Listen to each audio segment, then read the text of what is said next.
The phenomenon of global citizenship means one's identity can transcend both geographic and cultural borders.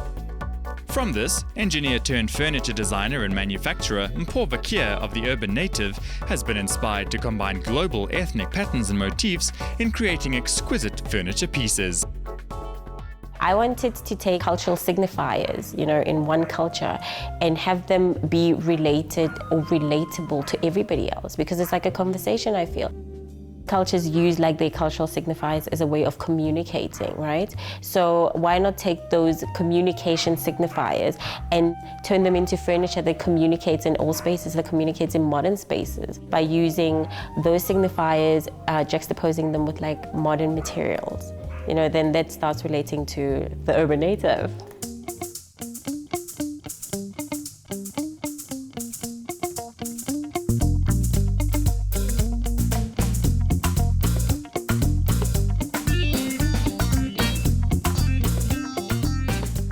The Urbanative is someone who appreciates good design, who loves functional design that also looks great.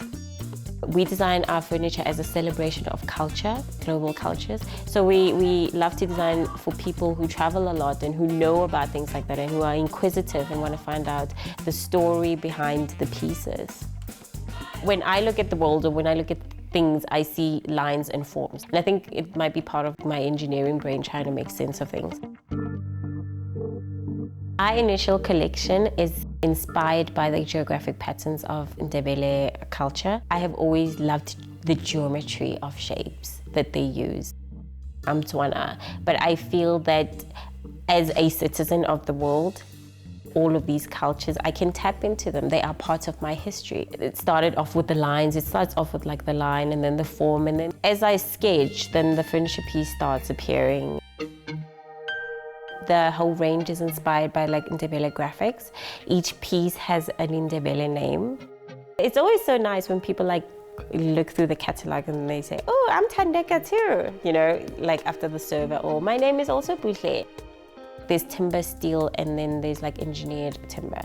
I like the juxtaposition of the natural materials and the man-made materials. So it's always about having that conversation. And it's also always about having that aesthetic tension to kind of spark a conversation. Why did you use this? Why is this like this?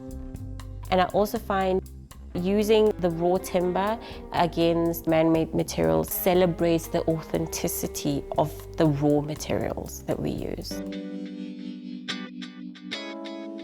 Personally, I'm influenced by European mid-century design, but I also love taking things that are totally opposite and bringing them together. Everything talks to each other, and I think that's how I design. I like to design as all the pieces are having a conversation. I don't want it to look like you dressing it up or you trying to hide something. So most of my pieces are edited, but you can still see the strong sense of the influence. I see my pieces fitting in most spaces, I also see them as statement pieces, so it's when you buy a piece of art, it stands there and everyone looks at it and enjoys it. Because we've kept the materials as well as the shapes simple, it kind of fits in any interior. Contemporary African design, it is so personal to each individual designer. You take 5 South African designers and you ask them to design a chair that is contemporary and African. You're going to get 5 different chairs because the way that we process information and the way that we design and the way that we influence and inspired by Africa is totally different. Personal experiences have shaped us. So my chair is not going to look like your chair, but they're both contemporary African chairs. To me, it's so exciting because there's this whole world that's just opened up, and we can tap into it and use our culture and use modern techniques and modern materials and come up with amazing original designs that are distinctly African but also relate to a modern client or modern customer.